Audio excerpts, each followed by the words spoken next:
hanging in store windows belonged to Stella. Every bedtime story, every gentle hug, every ounce of patience from our parents belonged to Stella. And me? I learned early how to stand quietly in the corners and watch. For years, I felt two emotions tangled together inside my chest. I pitied her because she was dying, but I envied her because she was loved so completely. Then her 16th birthday finally arrived. Afraid I would ruin the celebration, Mom and Dad locked me inside the storage room. I was already burning with fever. The tiny room smelled of dust, mildew, and old cardboard boxes. My skin felt like it was on fire. Every breath scraped painfully through my throat. I pounded weakly against the wooden door. Mom. Please let me out. My voice cracked. I have a fever. My head hurts so much. Outside, silence lingered for a moment. Then Mom answered. Enough, Ivy. Her voice was sharp, stretched thin by exhaustion. Your sister only has today left. Just today. Can't you bear with it for once? Tears blurred my vision. But I really don't feel well. No one replied. Their footsteps faded away. The house grew quiet. As the minutes dragged on, my headache worsened. The room seemed to spin around me. My limbs grew numb and strangely weightless.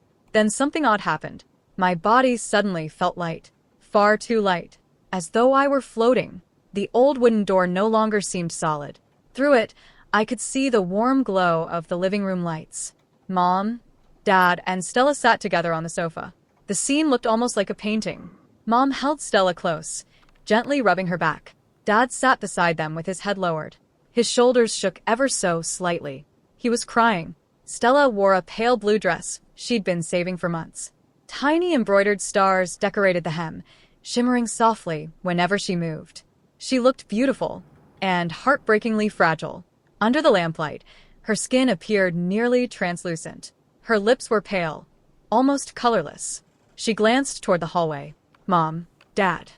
Her voice was soft and congested from a lingering cold. Is Ivy really okay? I heard her saying her head hurt. Mom immediately reached up and brushed a loose strand of hair behind Stella's ear. Don't worry about her. Her voice softened in a way I rarely heard. Your sister isn't sick. She's just trying to get attention. Dad nodded grimly. Exactly. She's pretending. His voice faltered. You only have one day left before. The sentence never finished. Mom's eyes reddened. She swallowed hard and forced a smile. Just focus on tomorrow, sweetheart. Don't let anything spoil your birthday. Stella lowered her gaze. She didn't argue. But the crease between her brows deepened. I knew that expression. She felt guilty. Stella had always felt guilty. Ever since we were little, all the love in our family seemed to flow toward her. If Mom made egg custard, Stella got the biggest bowl. If Dad bought toys, Stella picked first. When new clothes arrived, they were always measured for Stella. I was left watching from the side. But Stella never acted like she deserved any of it. She would secretly save half her snacks for me. When Mom bought her new dresses, she would spend evenings altering them so I could wear them too. Whenever our parents scolded me, Stella always stepped in front of me like a shield. Every single time. Ivy, I'm sorry, she would whisper afterward. Her eyes would be full of sadness. It's because of me that you're treated this way. But Mom and Dad never saw it that way. Mom sighed heavily now as she looked at Stella. You're always defending her. Her voice carried both frustration and sorrow. That girl has been jealous of you since she was old enough to understand anything. Dad's expression darkened. Have you forgotten your 14th birthday? The memory hit me instantly. That was the day I truly understood Stella was going to die. The family had bought a cream cake for the occasion. 14 slender candles stood proudly on top. Mom carefully lit everyone while Dad adjusted his old camera, determined to preserve another precious memory before time ran out. I stood hidden behind the doorway, watching the candlelight dance across Stella's smiling face, watching her close her eyes and make a wish, watching Mom secretly wipe tears away when she thought no one was looking. Something ugly twisted inside me. Jealousy. Fear. Grief. Maybe all three. Before I knew what I was doing, I ran forward. My hands struck the edge of the table. The cake crashed to the floor. Cream splattered across the tiles. Candles rolled beneath furniture and vanished into darkness. The flames died one by one. I don't want to watch you celebrate her birthday. I screamed. I was just a child. An angry, Frightened child who couldn't understand why someone so kind had to disappear. The look on Dad's face still haunted me. His hand came down hard. Once. Twice. 3 times. I never tried to dodge. Mom cried while watching, but she didn't stop him. Only Stella did. She threw herself over me without hesitation. Her frail body shielded mine. Dad, stop. Her voice shook violently. Please don't hit Ivy anymore. She wrapped her arms around me. It's my fault. The words broke apart through her sobs. It's all my fault. That night, after everyone had gone to bed, Stella sneaked into my room. Moonlight spilled through the window. She sat beside me and carefully placed half a piece of candy into my hand. A red scrape marked her wrist where she'd been hurt protecting me earlier. She gently touched my swollen cheek. Ivy. Her voice was barely a whisper. I'm sorry. I looked away, refusing to cry. Stella smiled sadly. I'll be gone soon. The words were spoken so casually that they shattered something inside me. And after that, she hesitated. No one will have to compete with me anymore. Back in the present, I watched from beyond the storage room door as Mom cupped Stella's face. Don't listen to Ivy. Mom's voice trembled with exhaustion. She's always been jealous of you. I stood frozen. Because for once, Mom wasn't entirely wrong. I was jealous. Jealous of the beautiful dresses. Jealous of the endless attention. Jealous that whenever Stella got sick, Mom would sit beside her bed all night. Jealous that even with only one day left to live, she remained the most cherished person in Mom and Dad's world. But beneath all that jealousy was something far deeper. Something I had never known how to say. I loved Stella, and more than anyone else in this house, I was terrified of losing her. I drifted towards Stella instinctively. I wanted to hold her hand. I wanted to tell her that I hadn't been pretending, that my fever was real, that my head hurt so badly it felt as though it might split apart. Stella. My voice trembled. I reached for her, but my hand passed straight through her arm, like smoke, like mist, like she wasn't really there. Or perhaps I wasn't. I froze. Slowly, I lowered my gaze to my hand. It was translucent. Faint. Almost transparent beneath the warm glow of the living room lamp. A chill crawled through me. Then I turned toward the storage room. The door remained firmly shut. A thin line of light leaked from beneath it. Something inside me already knew the truth, but I still floated toward it. Still hoped. Still refused to believe.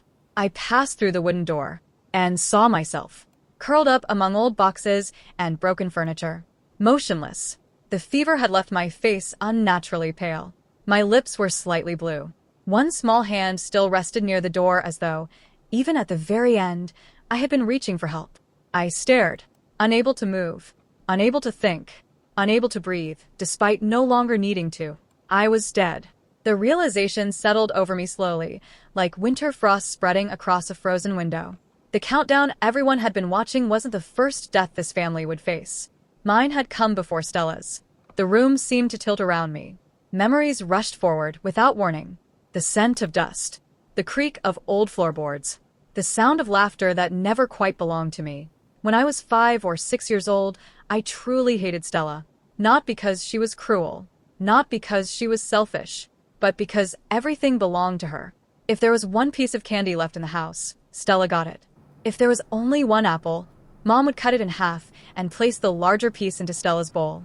New clothes always arrived with Stella's name attached. When she outgrew them, they became mine. Even bedtime stories belonged to Stella.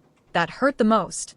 Every evening, after dinner, Mom would tuck Stella into bed and sit beside her with a storybook. I still remembered the warmth in her voice. A warmth I rarely heard directed at me. Sometimes she read The Little Prince. Sometimes fairy tales by Hans Christian Andersen. Sometimes stories about distant stars, magical kingdoms, and girls who could fly. I would crouch outside the door, pressing my ear against the crack. Listening. Waiting. Hoping. Stella, Mom would ask softly, what story would you like tonight? The Little Mermaid, Stella would answer. Then Mom would begin reading. Her voice flowed through the room like a gentle stream beneath moonlight. I would sit alone in the hallway, hugging my knees to my chest, listening, wondering, why couldn't she read to me, too? The summer I turned 7, Mom roasted a chicken. The smell filled the entire house. Golden skin crackled under the kitchen light. At dinner, 2 perfectly roasted drumsticks sat on the serving plate. My eyes followed them eagerly. Mom picked them up, both of them, then placed them into Stella's bowl. Stella, she said gently, eat more. You need your strength. I looked down at my own bowl. A few vegetables. A small scoop of rice. Nothing else. Something inside me finally snapped. Tears burst from my eyes. Why does Stella get both? My voice shook. I wanted drumstick too. The room fell silent. Dad's chopsticks slammed onto the table. The sharp sound made me jump.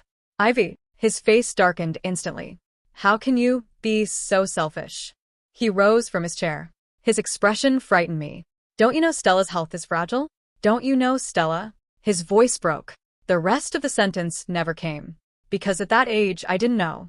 I only knew Stella was always pale, that she coughed sometimes, that Mom and Dad constantly looked at her with sadness hidden behind their smiles. I didn't understand why. And children often hate what they don't understand. Why? I shouted through tears. Why does everything belong to Stella? I jumped from my chair and pointed at her. My small chest heaved with anger, with jealousy, with loneliness. Why don't you just die? The words flew out before I could stop them. Then give my things back. The moment they left my mouth, regret followed. But it was already too late. Stella froze. Then tears rolled down her face. Large, silent tears.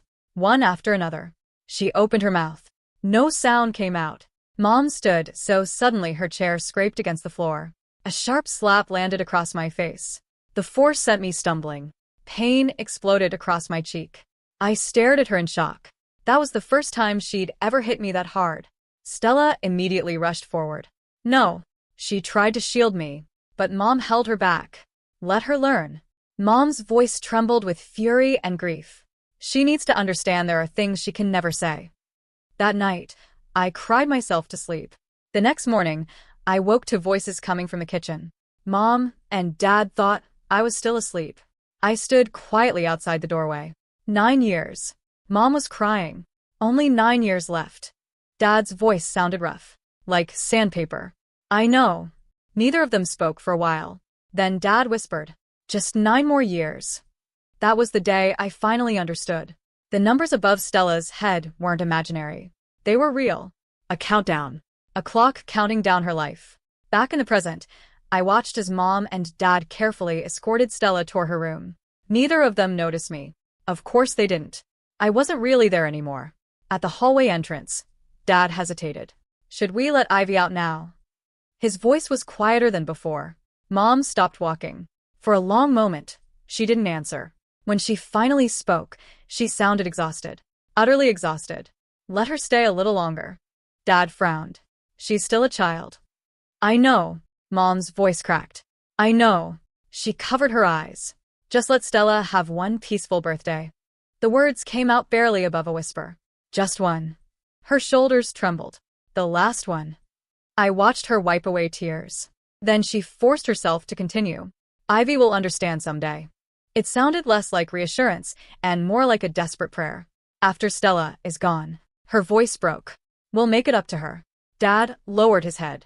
He didn't answer. A moment later, he walked into the kitchen. When he returned, he carried a small piece of bread. He knelt beside the storage room door. Ivy. His voice was gentle. So gentle that my chest hurt. Dad brought you some bread. He pushed it through the gap beneath the door. Eat something, okay? I floated down in front of him, close enough to see every wrinkle around his eyes, close enough to notice the gray spreading through his hair.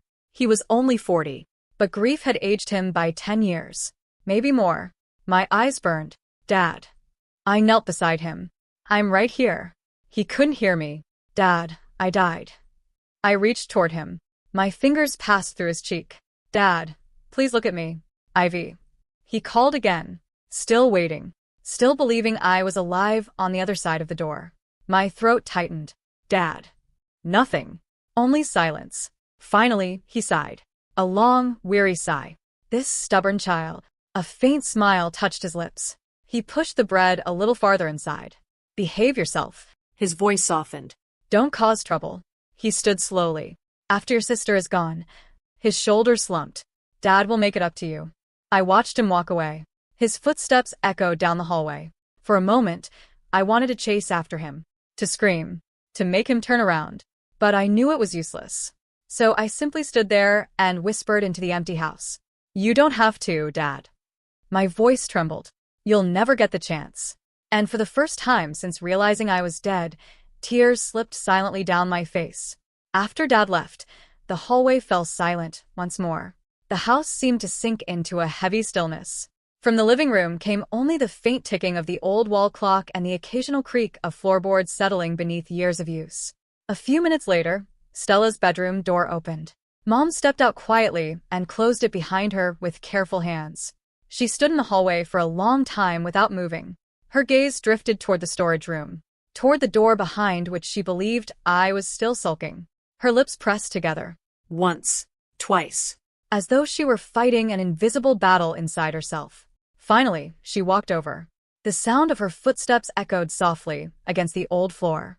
She crouched in front of the door, exactly where Dad had been moments earlier. Ivy. Her voice was barely above a whisper. Don't blame Mom, okay?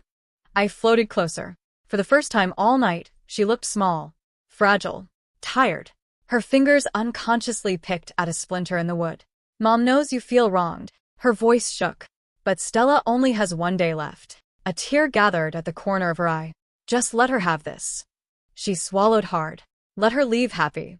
I stood in front of her, wanting desperately to answer. To tell her I wasn't angry anymore. To tell her she didn't need to explain herself. But she couldn't hear me. No one could.